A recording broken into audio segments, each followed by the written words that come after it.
Bienvenidos y bienvenidas a este subcanal Cristo Viene. Estamos felices nuevamente porque podemos contar con tu presencia y también compartir la palabra en esta mañana contigo. Bien, mis amados, ¿sabes que la apostasía alfa no solo tiene que ver con la forma de orar, también tiene que ver con la forma en que nosotros desarrollamos nuestra actividad de culto?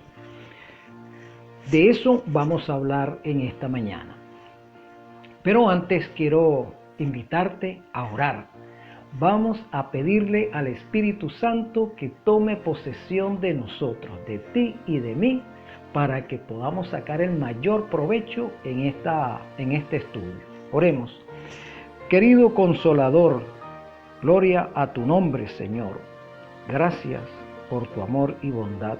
Gracias por estar con nosotros en esta hora. Te rogamos que reprendas al enemigo, que lo alejes de nosotros, para que no perturbe este momento en que queremos abrir las Sagradas Escrituras para aprender algo más acerca de las cosas que tú has escrito para nuestra edificación espiritual. Gracias, querido Señor, por escucharnos y respondernos. Gracias, querido Jesús, también por interceder por nosotros y ministrar en el santuario a favor nuestro. En tu nombre agradecemos estas bendiciones. Amén. Quiero invitarlos a buscar en sus Biblias, en el libro de Salmos, dos textos que son muy conocidos. En el Salmo 95, los versículos 6 y 7.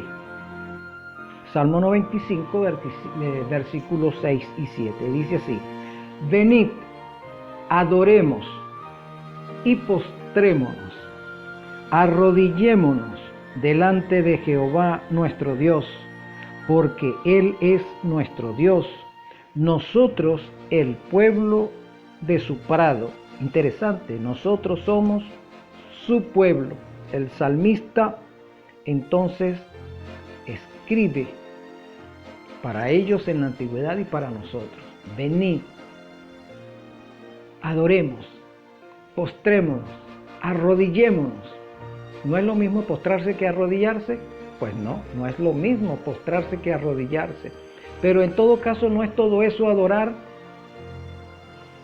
Podría ser, pero es que una cosa está inmersa en la otra. Adoremos, en términos general, y entonces ahora va a lo específico. ¿Cómo adoramos? Cantando. ¿Cómo adoramos? Arrodillándonos. ¿Cómo adoramos? Postrándonos. Entonces el salmista va desde lo general a lo específico en lo que se relaciona a la adoración. ¿A quién vamos a adorar? A Jehová, nuestro Hacedor. No vamos a adorar a más ninguno. Por más que sea beato, por más que sea el santo que sea, solamente vamos a adorar a Jehová. Jehová, nuestro Dios. Muy bien.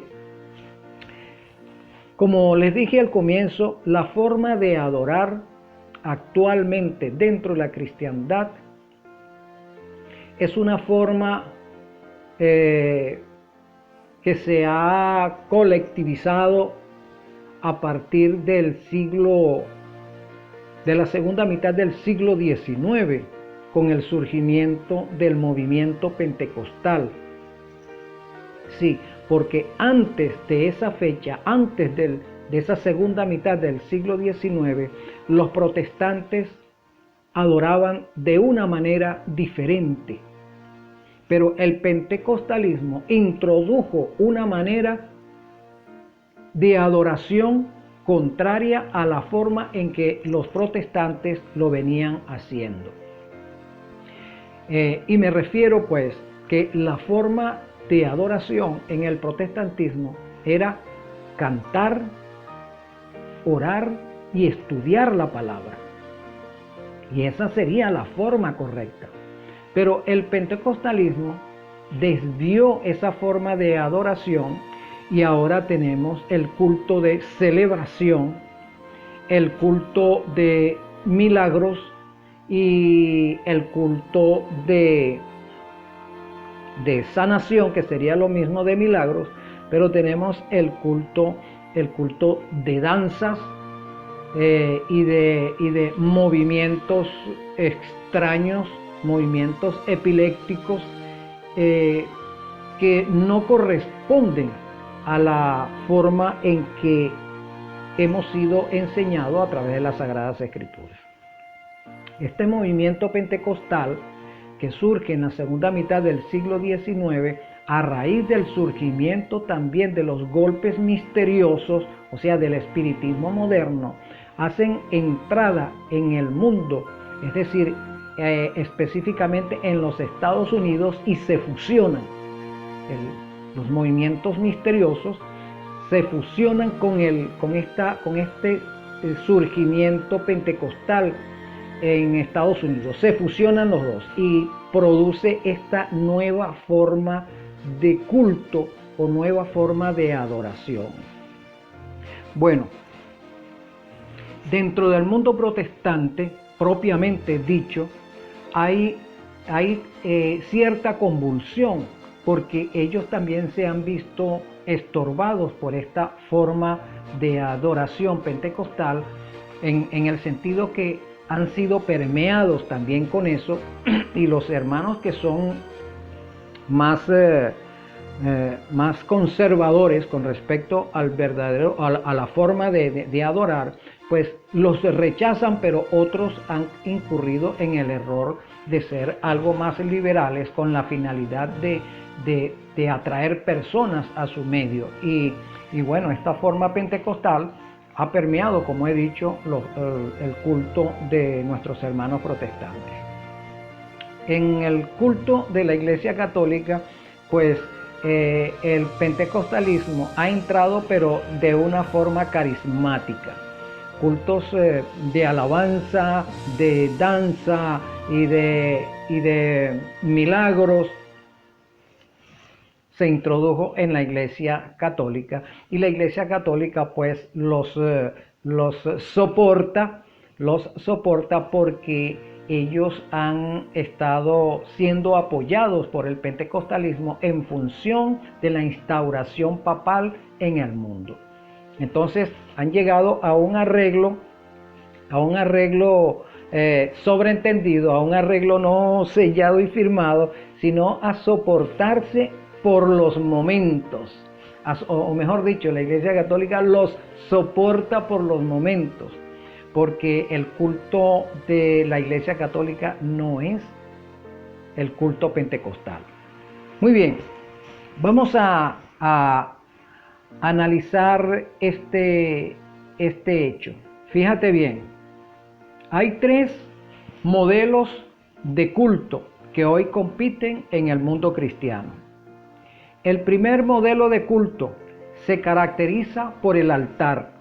Tal es el caso de la Iglesia Católica. Allí se presenta el sacrificio de la misa en el altar, el cual es el elemento central del culto. ¿Cuál es el centro del culto católico? La transustanciación. Es una palabra bastante difícil de pronunciar, pero ¿en qué consiste la transustanciación? Consiste en que en cada misa Jesús es crucificado, y en cada misa, además de ser crucificado, Jesús es resucitado por la acción sacerdotal. En eso radica el culto católico, en eso consiste la misa, de manera que se efectúa sobre un altar, porque en el altar Jesús es crucificado, Jesús es sacrificado y es vuelto a la vida allí. Repito, por el actuar del sacerdote, que tiene o se arroga ese poder de crucificar y de volver a la vida a Jesús. El segundo modelo de culto se centra en el escenario.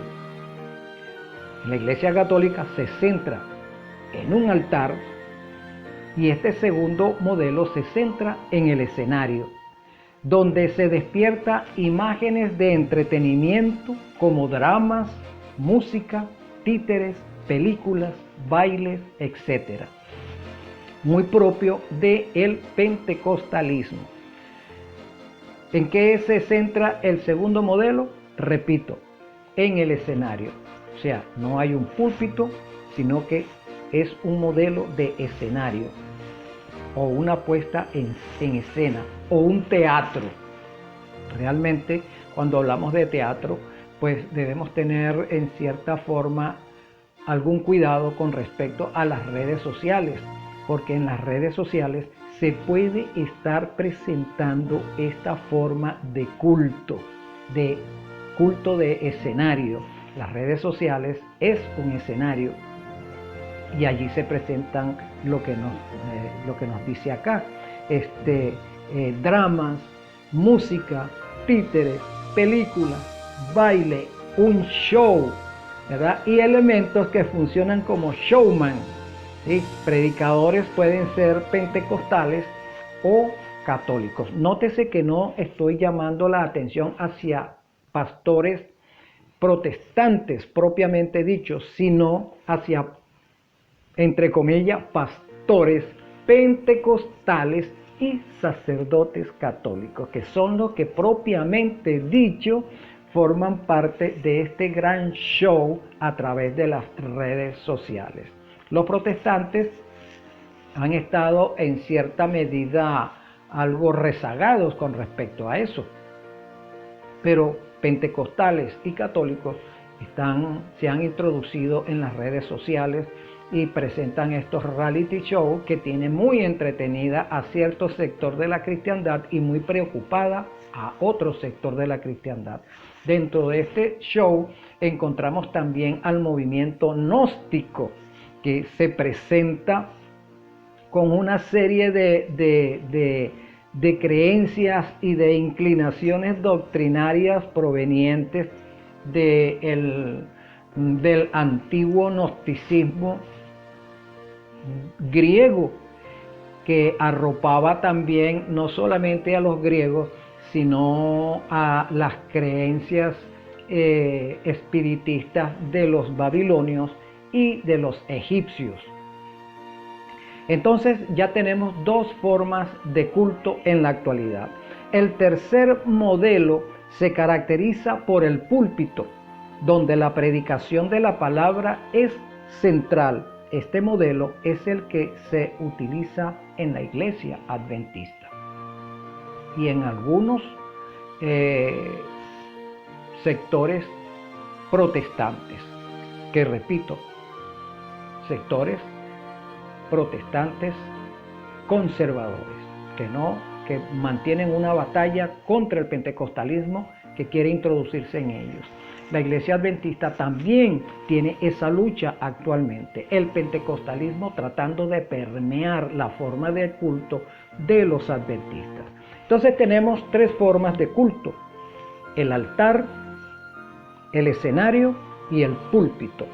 Propiamente, hermanos, la Biblia apoya es el culto de púlpito, porque la palabra es el centro, la exposición de la palabra es el centro y está adornado, podríamos utilizar esas palabras, con la alabanza y la oración.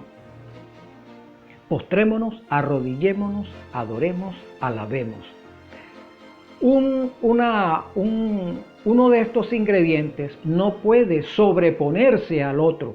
Los tres tienen funciones específicas en función de la salvación del creyente. El creyente necesita saber cómo orar, por qué orar, para qué orar. El creyente necesita saber alabar, por qué canta, ¿Para qué canta? ¿A quién canta? Lo debe saber el creyente. El creyente necesita saber exactamente qué dice la Biblia, para qué se utiliza la Biblia, cuál es la función de la Biblia como revelación especial. El creyente necesita saber todo eso. Entonces, no podemos hacer un culto donde se sobreponga la danza y la música sobre el estudio de la palabra.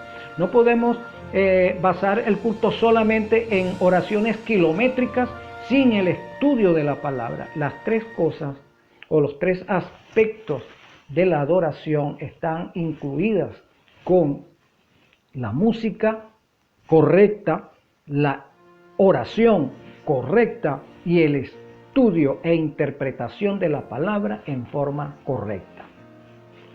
En tal sentido, una escritora norteamericana dice lo siguiente, mis hermanos: son muchas las preciosas verdades que contiene la palabra de Dios, pero es la verdad presente lo que el rebaño necesita ahora. Entonces, ¿qué es lo que necesita la iglesia cristiana actualmente? El estudio de la verdad presente. ¿Cuál es la verdad presente? La verdad presente la tenemos allí en Apocalipsis capítulo 14, del 6 en adelante, el triple mensaje angélico. En el triple mensaje angélico podemos encontrar el mensaje del santuario, Daniel 8:14. Ese es el mensaje presente, lo que la cristiandad necesita actualmente, lo que la humanidad necesita actualmente. ¿Contra quién combate el pueblo de Dios? ¿Quién es el pueblo de Dios? ¿De dónde proviene el pueblo de Dios actual? No el pueblo de Dios en la antigüedad, ni el pueblo de Dios del tiempo medio, sino el pueblo de Dios del tiempo del fin, es decir, ahora. Y eso tenemos que enseñarlo en nuestras iglesias. ¿Contra qué combatimos?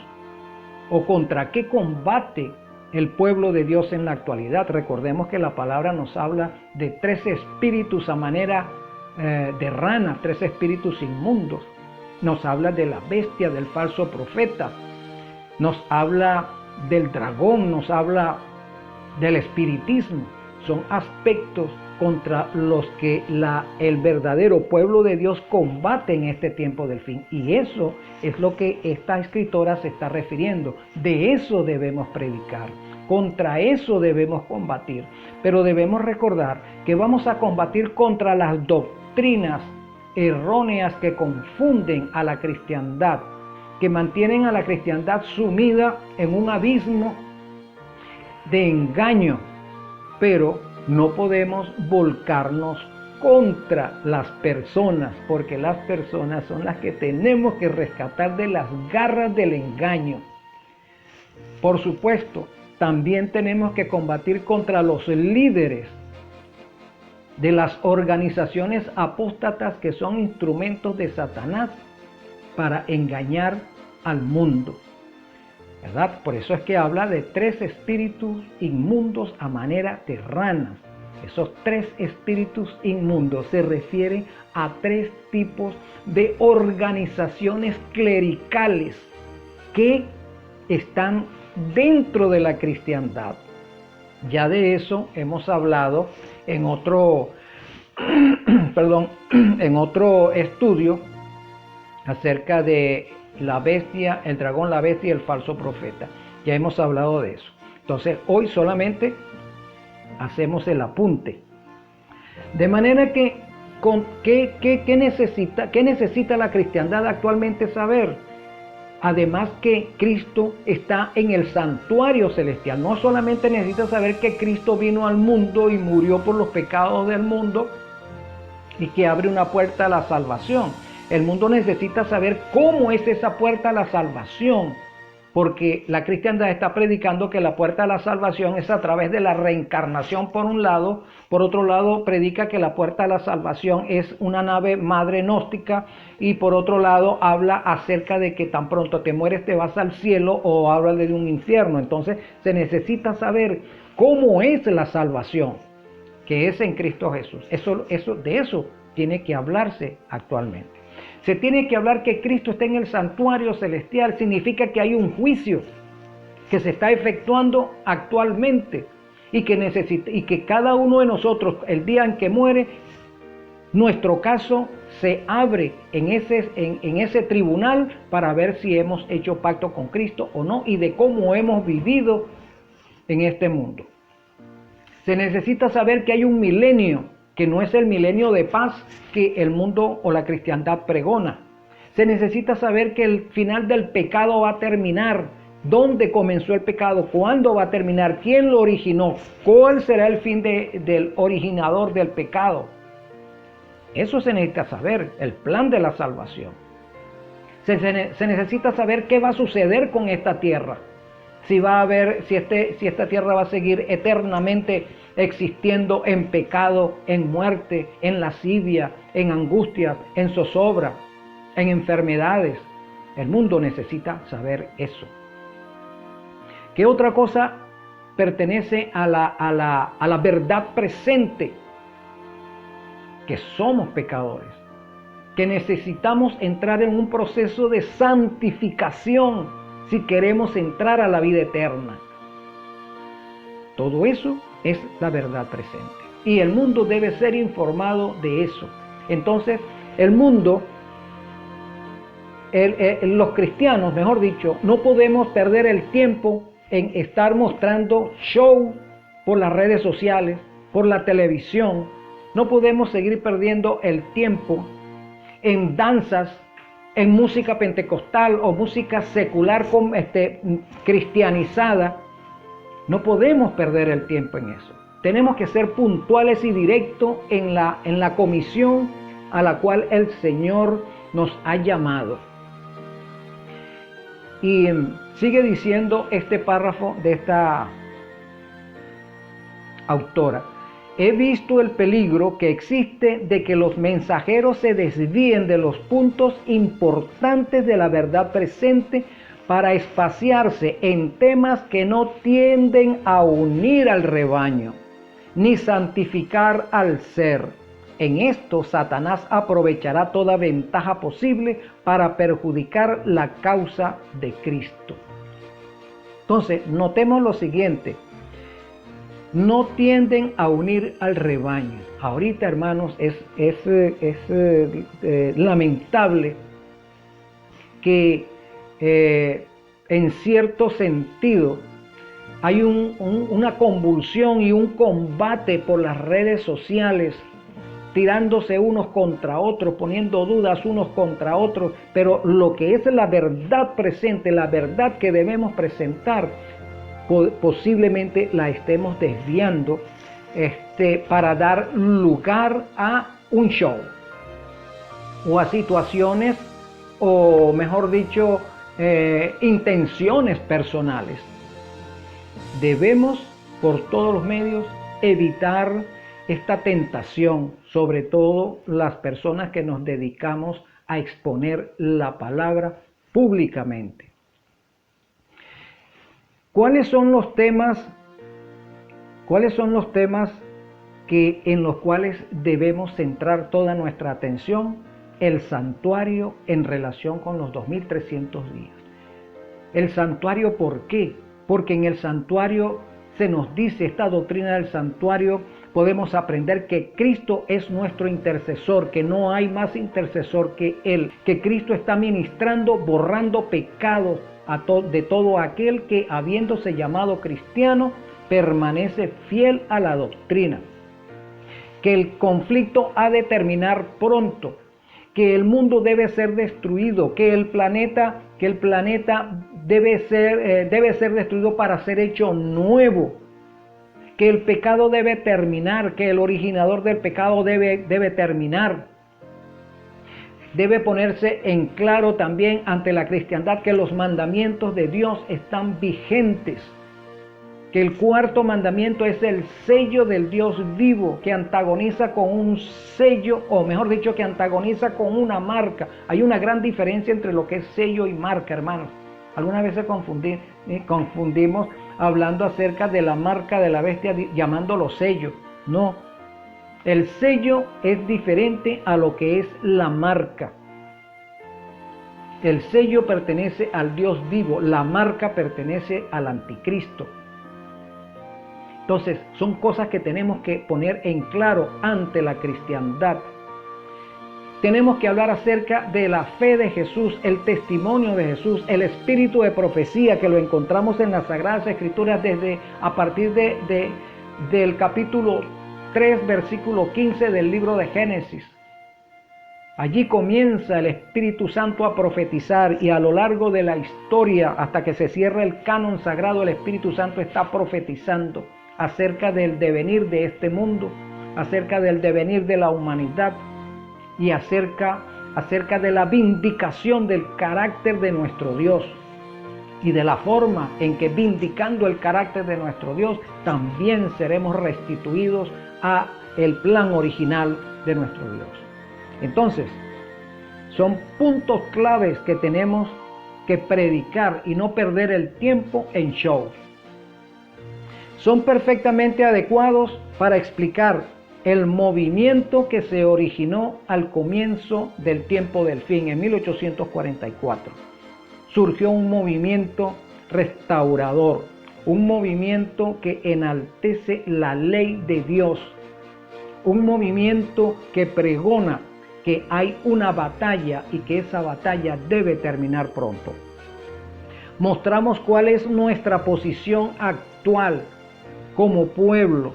El pueblo de Dios debe mostrarse ante el mundo coherente, como un solo bloque, que cada pastor, cada ministro, cada evangelista, cada laico, cada miembro hable exactamente igual, que viva exactamente igual, que esté preocupado por su santificación total. No podemos estar predicando una cosa y vivir otra. No se puede estar como ministro, exponer la palabra de una forma y atacar a otro ministro. No, como pueblo de Dios tenemos que ser coherentes.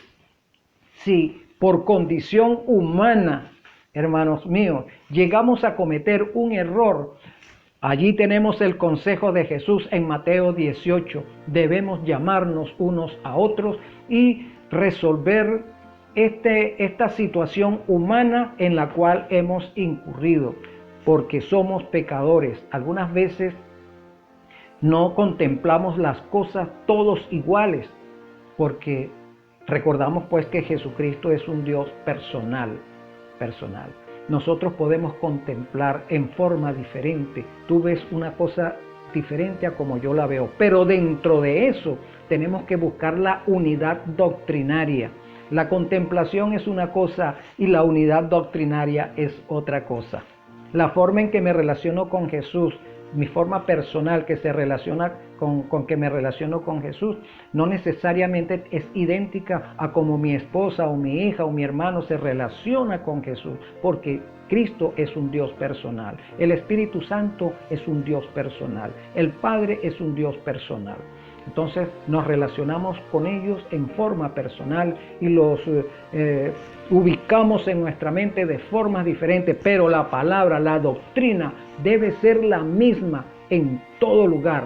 La praxis de nuestro pueblo debe ser el mismo, no que en España se viva de una forma o se practique de una forma y en Estados Unidos se predica se vive de otra y en Australia se vive de otra. No, debemos ser uniformes en ese sentido, porque estamos batallando contra un enemigo que se aprovechará de nuestras deficiencias para mostrarnos ante el mundo que nos antagoniza como personas, como pueblo que no sabe lo que dice, porque no sabe lo que vive, que batallan o se convulsionan entre ellos. Eso es lo que el enemigo persigue, que cuando vayamos a un tribunal, como próximamente vamos a ser llevados, seamos, ¿cómo diríamos? Desvestidos, voy a utilizar ese término, al decirnos, pero es que tú predicas diferente a como predica el otro pastor de tu iglesia, pero es que tú no estás de acuerdo con el otro evangelista de tu iglesia. ¿Me estás entendiendo, hermano? No podemos dar esa impresión de que nosotros mismos no sabemos de lo que estamos hablando, porque ya hemos sido alertados. Jesús ya nos dijo, mira que ya os lo he dicho de antemano para que cuando suceda no os tome de sorpresa. Nuestras doctrinas son claras, nuestra praxis es clara y no debemos dar razón de lagunas entre nuestros enemigos, lagunas que nos puedan perseguir, mejor dicho, lagunas donde podamos ser ahogados nosotros mismos. Muy bien, establecer la fe de los que dudan. Nuestra prédica por las redes deben confirmar en la fe a los que dudan. Nuestra prédica por las redes debe ser tal que convenzan a los que nos antagonizan. Por supuesto, con la anuencia, con la labor del Espíritu Santo, nosotros apoyando la labor del Espíritu Santo y darnos certidumbre de un glorioso futuro. ¿Hacia dónde vamos? No solamente necesitamos saber quiénes somos, de dónde venimos, sobre qué estamos establecidos y hacia dónde vamos. Hay un escritor que tiene por nombre Samuel Corantin, que escribió de esta manera al respecto. Tenemos el evangelio del rock y bailes de alabanza en nuestros cultos, el evangelio de los títeres, el evangelio de los payasos, el evangelio de los discos, de cafés y dramas teatrales. Todo esto con el fin de evangelizar a los jóvenes adultos y los que no asisten a ninguna congregación religiosa. Ahora, según parece, queremos tener también el evangelio de los magos para nuestros cultos y semanas de oración. Al recurrir a estos artilugios, estamos en peligro de desviarnos de la locura de la predicación a la predicación de locuras. ¿Qué les parece, mis hermanos? Este es un autor que escribe prominente dentro del cristianismo. Entonces, dentro de la cristiandad se ha introducido el culto de los títeres, el culto de los mimos, el culto de los payasos también y el evangelio de los discos. Ya el ministerio, posiblemente en algunas congregaciones, el ministerio de la música se ha dejado de ser una vocación ministerial para convertirse en un negocio. Ya no se autodenominan cantores, sino ahora son artistas, ahora son cantantes, y como cantantes se efectúan conciertos y se graban discos y se cobra por esos discos. Entonces la cristiandad está sumida en esa forma de cultos errados.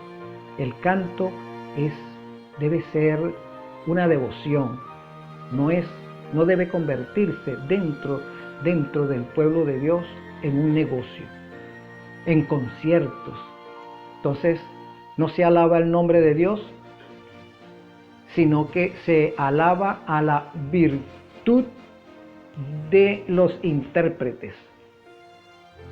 La música se ha desviado de ser una música de alabanza y adoración para convertirse en un espectáculo, en rock and roll. Y si no es rock and roll, es bachata. Y si no es bachata, son boleros de los 70, de los años 70. Si no es eso, entonces es música de merengue o música de salsa, etc. Y todo eso, hermanos, surgió del pentecostalismo y ha permeado a las organizaciones protestantes. El pueblo de Dios también se ha visto afectado por este hecho. En una ocasión, porque algunas veces, si no es por falta de conocimiento, es por ignorancia. Se va a realizar la Santa Cena Y en vez de este programa haber sido solemne como lo amerita el caso, porque estamos hablando de que el Señor Jesús se está despidiendo de su iglesia en ese momento, porque va a ir rumbo al sacrificio, y Él está centrando a ese pequeño pueblo de sus 12 discípulos que próximamente se convertirían en los apóstoles. Los está centrando, los está confirmando en la fe, les está hablando del transitar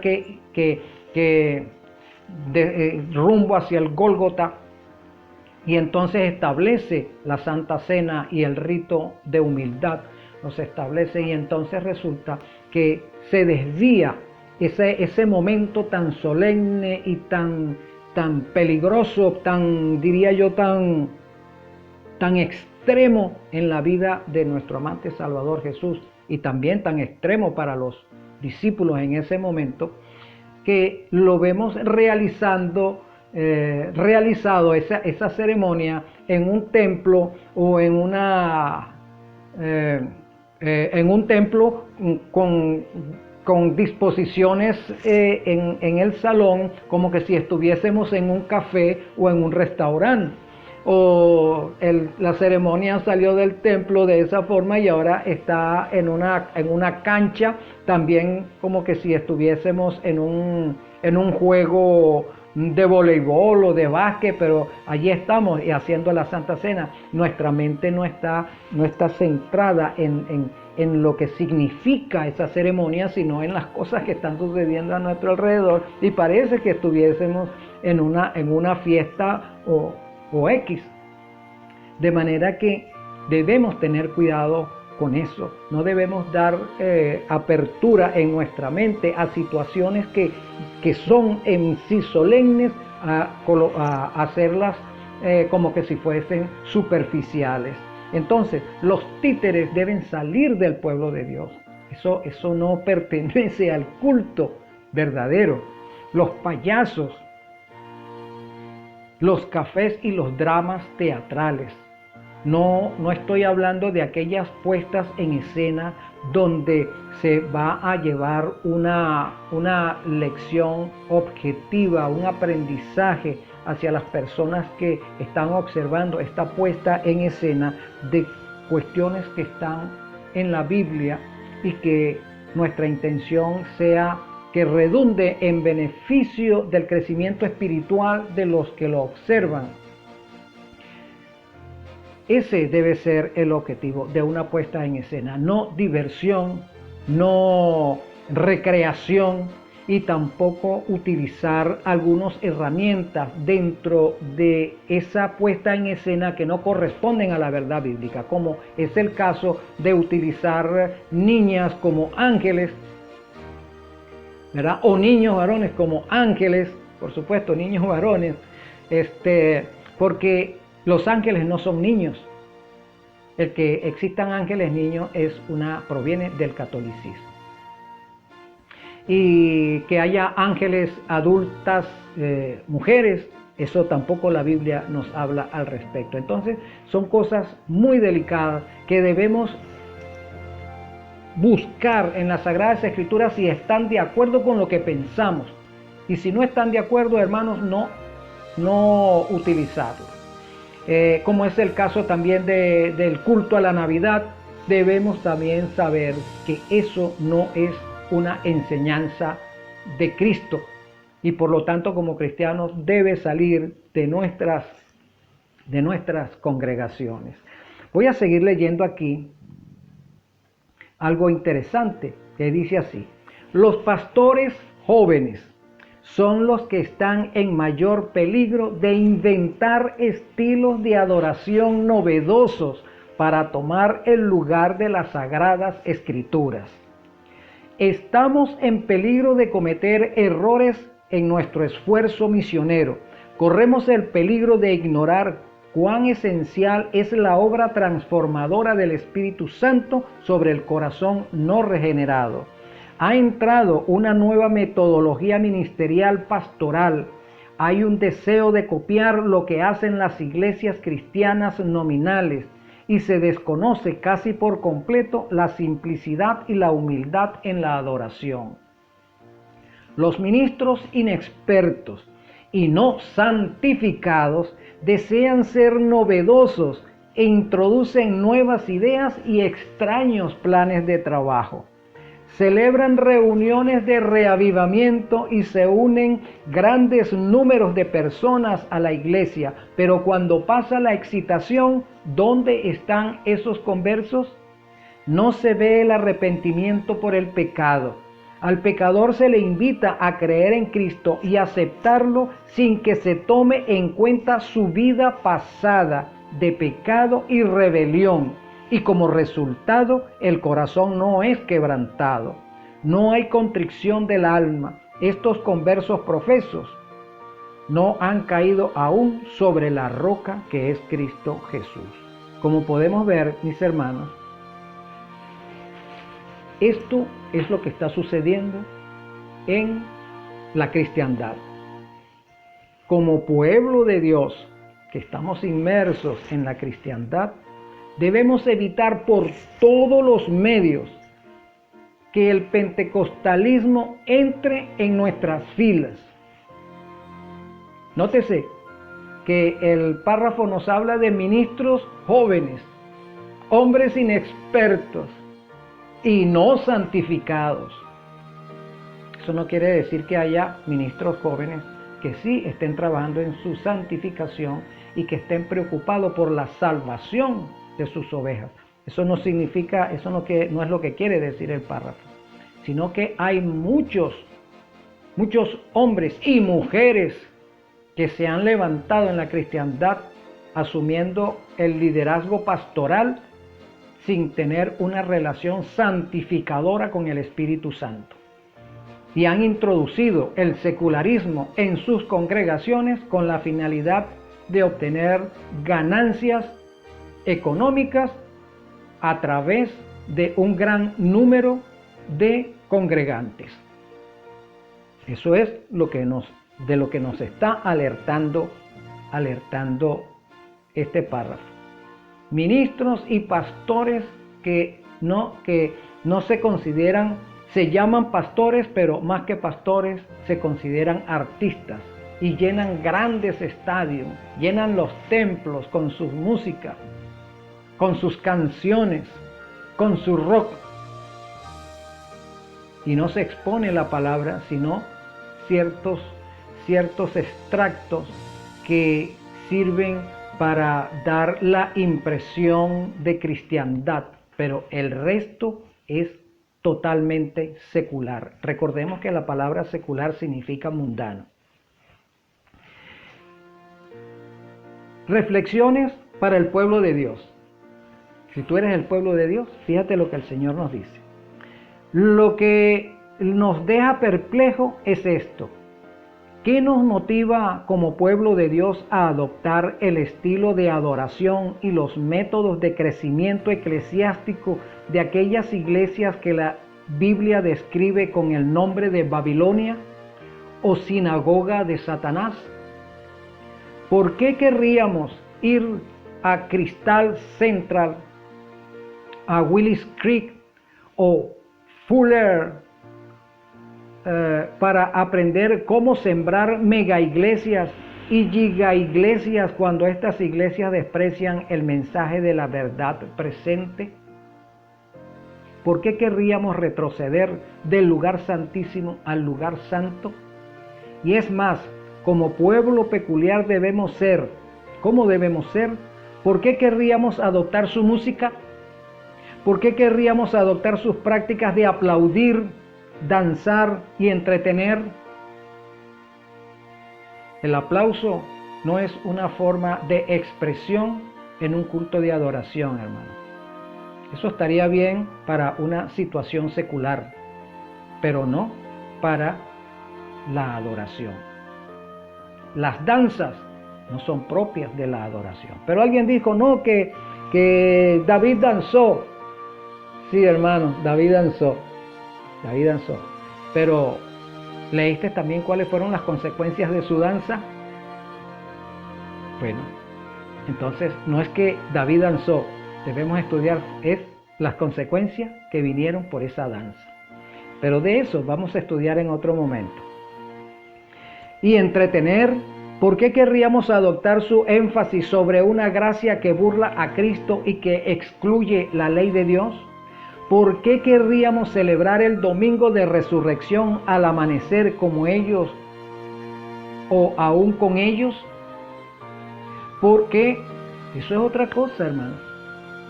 Si somos adoradores de Dios a través del cuarto mandamiento, a través del sello del Dios vivo, que es el sábado, ¿por qué no somos un poquito más perceptivos en lo que se relaciona a que algún culto o alguna liturgia o alguna reunión en la iglesia? Por supuesto que toda reunión que se hace en la iglesia tiene como objetivo es la adoración a Dios, indefectiblemente. Entonces, ¿por qué no somos más perceptivos en el hecho de que al amanecer del propiamente dicho día domingo debemos evitar tener cualquier tipo de reunión que nos haga aparecer como adoradores del domingo? Eso deberíamos analizarlo con un ojo un poco más crítico, porque pareciera que el día domingo, que van todos los adoradores del anticristo a sus templos, ver al pueblo de Dios también marchando ese día rumbo al templo. Entonces pareciera que no hubiese ninguna diferencia. Estamos mezclados. Por eso es que el párrafo nos dice así: ¿por qué querríamos adoptar su énfasis sobre una gracia que burla a Cristo y que excluye la ley de Dios? ¿Por qué querríamos celebrar el domingo de resurrección al amanecer como ellos o aún con ellos? ¿Por qué querríamos eliminar de nuestros cultos cualquier mención del espíritu de profecía por temor a ofender a los demás? ¿Por qué querríamos vestir en el culto como ellos? Entonces, también la adoración, nuestra forma de vestir tiene que ver con la adoración dentro y fuera del templo. En nuestro transitar cotidiano debemos también diferenciarnos del mundo a través de nuestra forma de vestir. Y el párrafo nos sigue diciendo: ¿por qué querríamos servir en la iglesia el sábado por la mañana un desayuno ligero para atraerlos? O sea, hacer el culto en la mañana, antes del culto, hacer como especie de un camping para atraer a los nuevos posibles creyentes a Cristo. ¿Acaso tienen ellos la verdad presente? ¿Acaso están ellos predicando el mensaje y cumpliendo la misión que Dios nos ha confiado como pueblo? Bueno, esas son reflexiones para el pueblo de Dios. Y como tú eres parte del pueblo de Dios, entonces el Señor te está hablando directamente a ti, mi hermano. Y me está hablando a mí y a toda aquella persona que ha decidido pertenecer al pueblo de Dios. Debemos ser diferente al mundo, diferente a las otras denominaciones que, aunque se llamen cristianas, están siguiendo los pasos de Roma a través de sus doctrinas. El Señor Jesús está llamando a un pueblo, hermano. Para terminar, quiero leerte en el libro de Apocalipsis, en el capítulo 18, el llamado que nuestro Dios está haciendo a sus hijos que militan en las iglesias que están tras las huellas de Roma. Nota lo que dice el Señor, lo que dice el Espíritu Santo. Nota lo siguiente, 18:4. Y oí otra voz del cielo que decía: salid de ella, pueblo mío, para que no seáis partícipe de sus pecados, ni recibáis parte de sus plagas. porque sus pecados han llegado hasta el cielo y Dios se ha acordado de sus maldades. Así dice el Espíritu a la iglesia cristiana en nuestros días. Salid de Babilonia, salid de las hijas de Babilonia, salid del mundo y no participéis de sus pecados, porque participaréis entonces de las plagas que nuestro Dios tiene reservados para este tiempo del fin. Hay que salir, hermano, no debemos ser tercos, no debemos enrollarnos con los afectos a hombres. Los hombres son finitos, los hombres son pecadores o somos pecadores. Nosotros los hombres erramos, debemos seguir las huellas de Cristo. Lo que el Señor nos está diciendo. Algunas veces no queremos abandonar una congregación porque le tenemos afecto al pastor o a la esposa del pastor o a la esposa de fulanito o al esposo de fulanita o al hermano tal o a la hermana tal. Porque a mí me tratan bien, es que el Señor no está juzgando eso, mi hermano, el que seamos tratados bien por X o cual. No, el Señor está diciendo, tu relación es conmigo. Es conmigo que tú tienes que relacionarte, es conmigo que tienes que tener amistad, es conmigo que tienes que tener fidelidad, es conmigo que tienes que ser leal, no con tu organización en la cual militas.